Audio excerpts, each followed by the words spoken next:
You can have you. Main event of the evening. Ready to race to you. These days are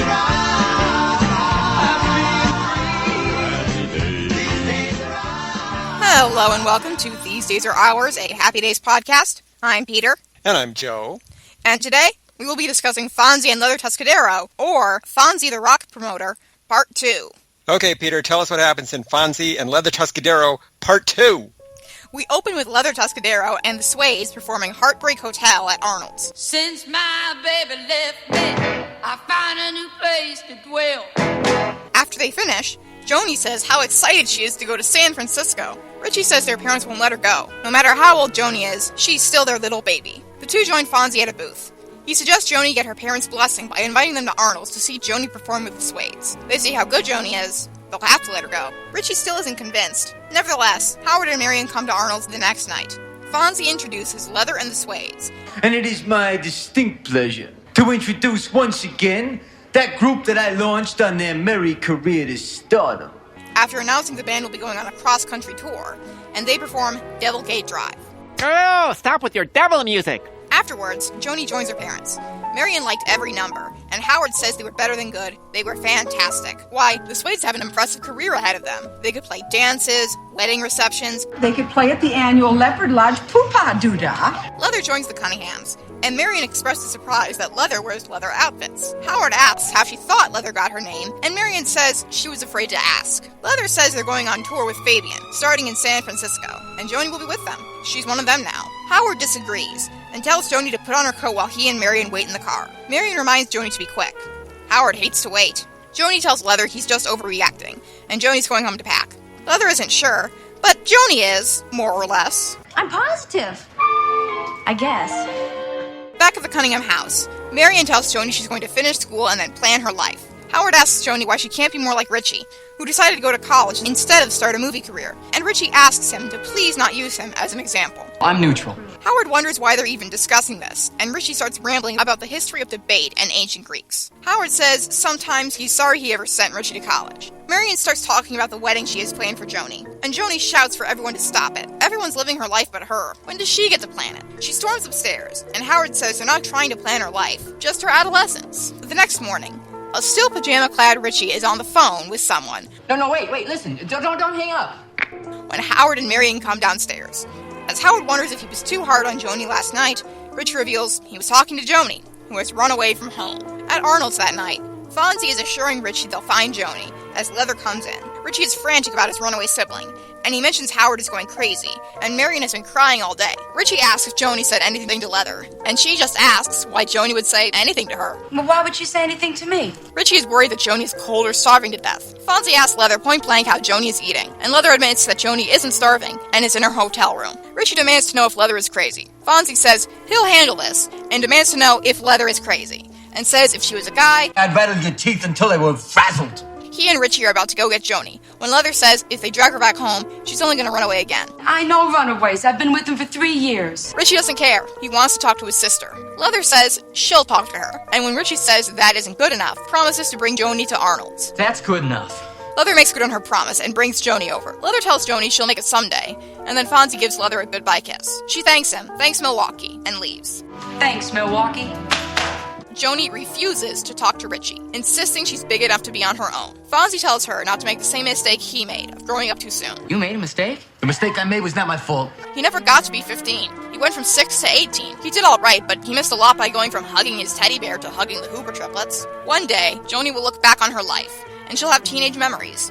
Homecoming dances, dates, hay rides, skipping around maypoles. Joanie admits she doesn't like being 15. She feels grown up, but nobody treats her like it. It hurts. Fonzie calls it growing pains. Show me that smile again. Show me that smile. Every age has it, but there's a lot of terrific stuff mixed in there. Just don't rush it. Once time goes by, it never comes back. Joanie's giving up her one chance, and Fonzie admits something to her that he's never admitted to anyone. He would have loved to have her home life and her family, and to be 15. Deciding his work is done, Fonzie leaves Joanie to Richie. He demands to know if Joanie is crazy and calls her a twerp. Joanie snaps that Leather fired her because she didn't want to break up any families. Richie says it was for her own good. Fonzie's speech apparently didn't get through to Joanie because none of that was why she ran away. Richie is the reason. When I was in the hotel room, I had a lot of time to think. And I figured out you're the real reason I'm running, Rich. It's hard being Richie's kid sister. At school, they're always talking about how good Richie's grades are and how well-behaved he is, and comparing Joanie to him. She doesn't want to be just Richie's sister. She wants to be Joanie. Richie assures her that she's a fun person with okay grades, and she does great cartwheels.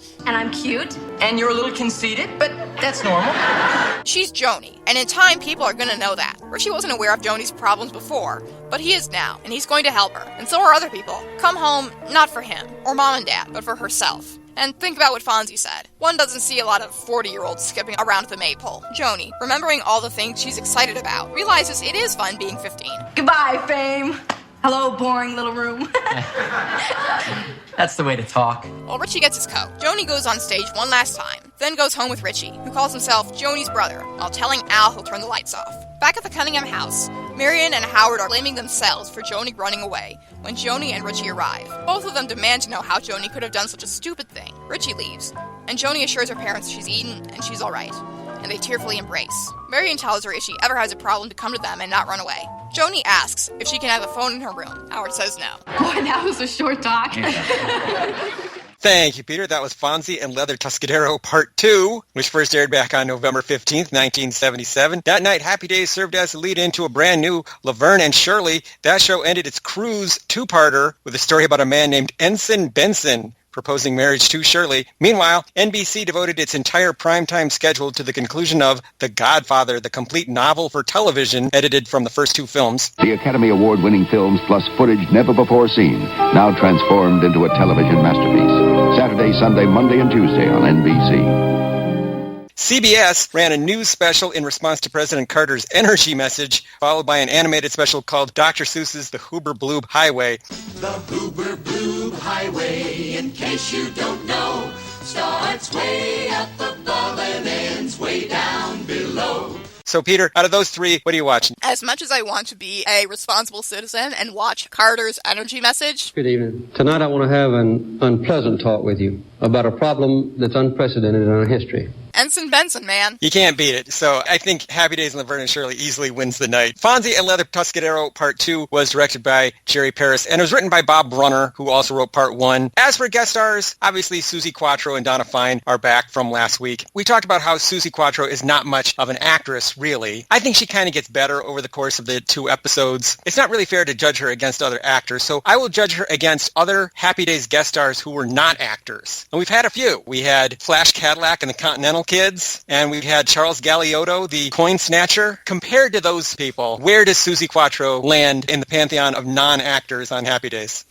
I think she's a little bit better than Flash Cadillac and the Continental Kids, and I think that she's a little bit more natural than Charles Galeotto. I think they're all about roughly as good. Most of them aren't really stretching or being asked to do more than what they can do, aside from some basic acting, which is maybe a little bit past what Susie Quattro is capable of. I mean, I love her, but yeah, there's probably a reason why she didn't do a lot of acting, aside from Happy Days. That's fair. She's mostly here to be a musician and rock star, and of course she gets a couple of songs in this episode. I don't think she does too terribly as an actress, but I can also see why she didn't land a lot of other movie and television acting parts. We also have Hilary Horan as Daphne. Something very thrilling happened here, and everybody is talking about it. I didn't tell anybody, Fonz. I am not talking about you and me, Daphne. She was also in Part 1, but she had no lines and was not credited, so here she actually gets her credit. Anything to say about Hilary Horan as Daphne? Well, we don't know much about her, other than she apparently hooked up with Fonzie at some point. Is that implied that they hooked up at Arnold's? I would not be surprised if they had. As for songs this week, we have Heartbreak Hotel, performed by Susie Quattro. That's carried over from last week. But the musical number of the episode is Devil Gate Drive.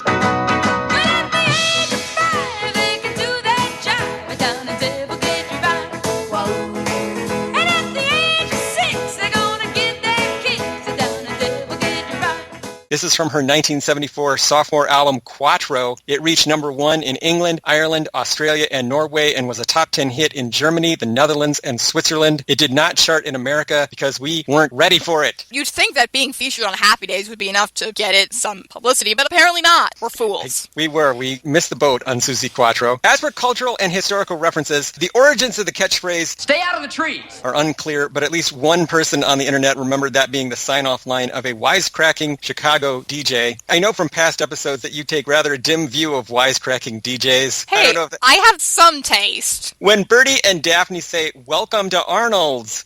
Welcome to Arnold's! It's a reference to the original recording of Devilgate Drive, where a voice says, "Welcome to the dive." Welcome to the dive. Richie says that the Greeks started debate with the quote-unquote open forum. The forum was actually an ancient Roman thing, as the Latin name might suggest. Richie is probably thinking of the agora, a public meeting place in Greek city-states, including Athens, for various gatherings, including debates. I'm not sure how open they were, except that they were held in the open air, but our modern-day political debates are modeled on those of the ancient Greeks. There is a real orchid room in Milwaukee, and it's located in, where else? The historic Pfister Hotel. But it now seems to be a day spa. In the episode, I think it's implied as the kind of place you can rent out for weddings. Al expresses a desire to see St. Peter's Square in Rome. This is a large open-air plaza located in front of St. Peter's Basilica in the Vatican. From the pictures that I've seen, the square actually seems to be circular, radiating out from a large Egyptian obelisk in the center and featuring 2 ornate fountains on either side. And that's exactly the purpose of this piazza, this grand public space designed by Bernini to hold vast numbers of people who would come here to see the Pope. Al also mentions 3D films. These peaked in popularity in the early to mid-1950s as movie studios were trying to lure viewers back into theaters and away from those pesky TV sets. You get more out of life when you go out to a movie. The format was in serious decline when this episode is taking place, but it's been revived several times since then. We're not quite out of the woods with 3D movies yet, are we? I think they're still hanging on, unfortunately. Leather says, "I know Runaways. I've been with them for 3 years." Joan Jett of the all-girl rock group The Runaways specifically modeled her persona on Susie Quattro. So, you think that was a little reference? I think it was, yes. Once again, we see the poster for The Bridges at Toko-ri at Arnold's. It's a 1954 Korean War film with William Holden and Grace Kelly, and it was released by our friends at Paramount Pictures. And Richie says, you don't see too many 40-year-old people skipping around the maypole. The opening credits for Gary Marshall's previous show, The Odd Couple, featured Tony Randall and Jack Klugman skipping around a maypole in New York Central Park.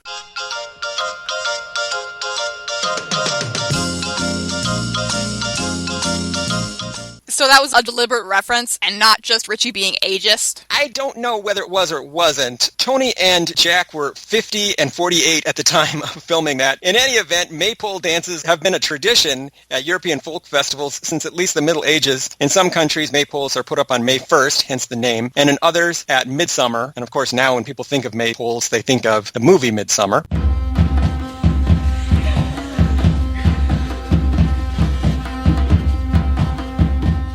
Other observations this week. Arnold's has 2 performance stages. There's the normal little one where Richie and his band play, and there is a larger T-shaped stage for events like Leather Tuscadero's concert. And I wonder where he stores them between concerts. I don't know. Arnold's is generally depicted as a bit of a shithole, so maybe he just shoves them in the kitchen. And the booth near the kitchen has to be taken out to make room for the stage, whichever one they're using. And I wonder, where does that booth go between concerts? I think they go into some alternate layer of the universe. Amundos of the week, there's just one, Fabamundo, and there was some nice continuity in this episode. Al really did take that seashell from Hollywood Part 3 and mount it on the wall at Arnold's. And there's a reference to Richie's movie contract as well, so Happy Days does remember its own former episodes. Hooray!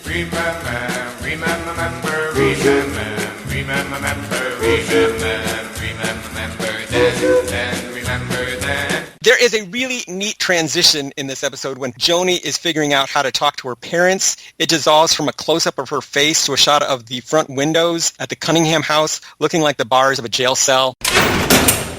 it makes it look like Joanie's domestic life is kind of a prison for her. It's very evocative. This episode could have been a lot shorter if they had just looked for Joanie in the most obvious goddamn place in the world. They were worried about her and they weren't thinking straight. That frustrated me just a little bit. But I guess you're right. They are not thinking straight because they're panicked. Rosa Coletti is now officially a motif on Happy Days. I've heard from some people that we eventually get to meet Rosa Coletti. Is that true? We do. I believe in season 8, Al is going to marry Chachi's mom, Luisa. And before that, there's an episode where he does meet Rosa Coletti for the first time in years. Does she live up to the hype? I don't think so.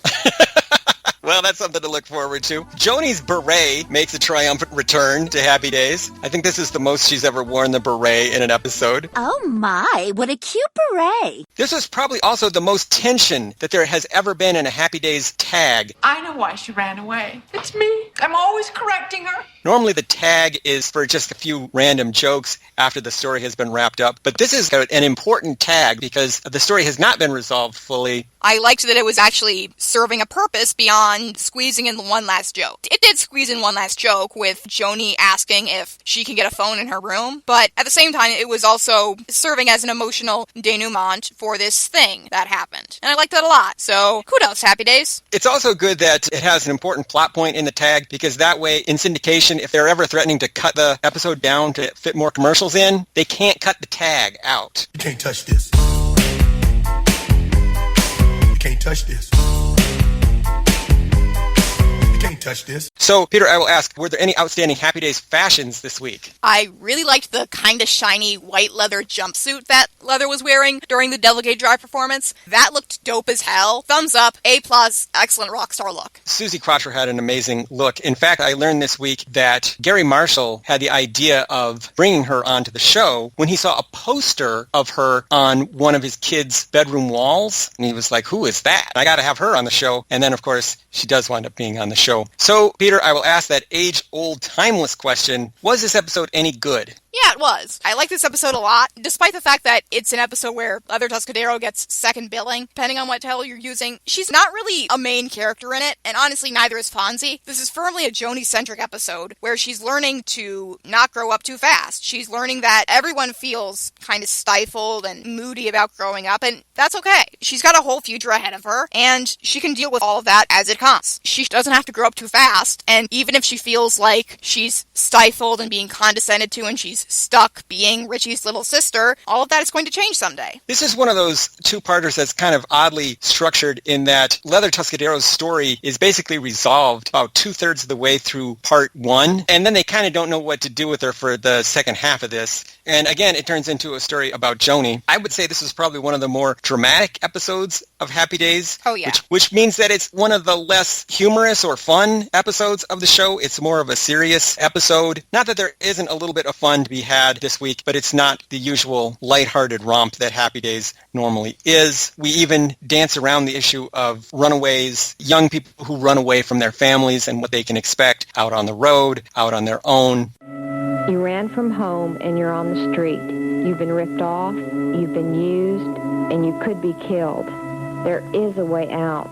There is a way off the street. Not tomorrow, but now. Runaway Hotline will get you off the street. Call Runaway Hotline, toll-free, anytime, day or night. Runaway Hotline gets your message to those who care. Call now and get off the street. Happy Days isn't really delving into that very seriously or very deeply, but we have Joanie as a potential runaway. And obviously she's got it easier than a lot of teenage runaways do. I mean, she has loving parents, she has a pretty decent school life, and that's not to downplay what she is going through, but at the same time... Right. They're able to bring up the issue of teenage runaways, but they can't really get into the root causes of it, which would actually be very disturbing and not sitcom friendly at all. Yeah, although we do get a really weird moment of Marion apparently already having Joanie's wedding planned out for her, even though Joanie is 15, and it's a little bit early for that, Marion. Maybe in the 1950s, moms, when they have daughters, are planning their weddings basically from the day their daughters are born. Because creepy. All in all, this episode is not as fun as Happy Days episodes usually are. It's more of a serious story. It also shows a different different side of Joanie being insecure, which was an odd thing for me because in the early seasons of Happy Days, Richie is always the one who is second-guessing himself, agonizing over every choice, racked with self-doubt, and always over-planning things and overthinking things. And then Joanie is just the person with no filter who says whatever comes to her mind and seems to be not cowed by the parents or Richie or by anyone, and she's super confident. So it was unusual for me to see Joanie having all these self-doubts and feeling like she's always been in Richie's shadow. Well, she's getting older, and, with age comes anxiety. The beauties of growing up, I suppose. So that was unusual. This is probably the most serious story that they've ever done for Joanie. All in all, I would say this was worth watching. I still think that the most entertaining part of it is Susie Quattro and her performances. I especially like Devil Gate Drive. For me, that was the highlight of the episode. It's an excellent performance. It is, and it's great to see her in her 1970s prime wearing a jumpsuit and singing her signature song. So for that reason, I would highly recommend this episode. I don't think anybody's going to skip over the Leather Tuscadero episodes if they're going through Happy Days. These are definitely ones to watch. It was just unusual seeing Happy Days in more of a dramatic, more serious mode. And I wonder if that is a signpost to where the show is going. Are they going to do more serious stories and more dramatic type stories in the future? Yeah, now and then. Normally, because the show is called Happy Days, normally the stories are pretty lighthearted, but sometimes they feel the need to do heavier stories to show you that these characters are fully rounded human beings with all kinds of thoughts and emotions. So it's necessary to do stories like this now and again. So, Peter, how can people keep up with us and find out about all the things that we are doing? Listeners can follow us on Twitter at Fonzie Podcast. They can follow me on Twitter at Volfranks. That's VULFRANX. And they can follow me on Twitter at Joe_A_Blevins. They can find this podcast online at thesedaysaroours.libsyn.com. And they can email us with questions, comments, and concerns at thesedaysaroourspodcast@gmail.com. So, Peter, what do we have on the docket for next week? Next week, Morgan Fairchild guest stars. Morgan. In My Fair Fonzie. I cannot wait. Big guest star, big episode. So, see you later, alligator. In a while, crocodile. Wednesday morning at 5 o'clock as the day begins, silently closing her bedroom door, leaving the note that she hoped would say more. She goes downstairs to the kitchen, clutching her handkerchief, quietly turning the back door key. Stepping outside, she's free.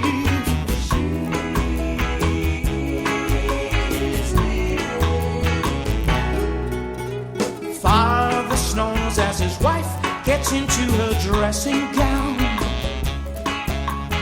picks up the letter that's lying there.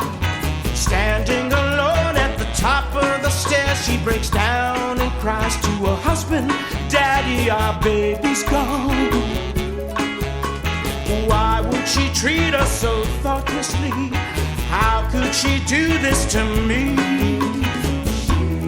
We gave her most of our lives, sacrificed most of our lives. We gave her everything, everything money could buy. She's leaving home after living alone for so many years.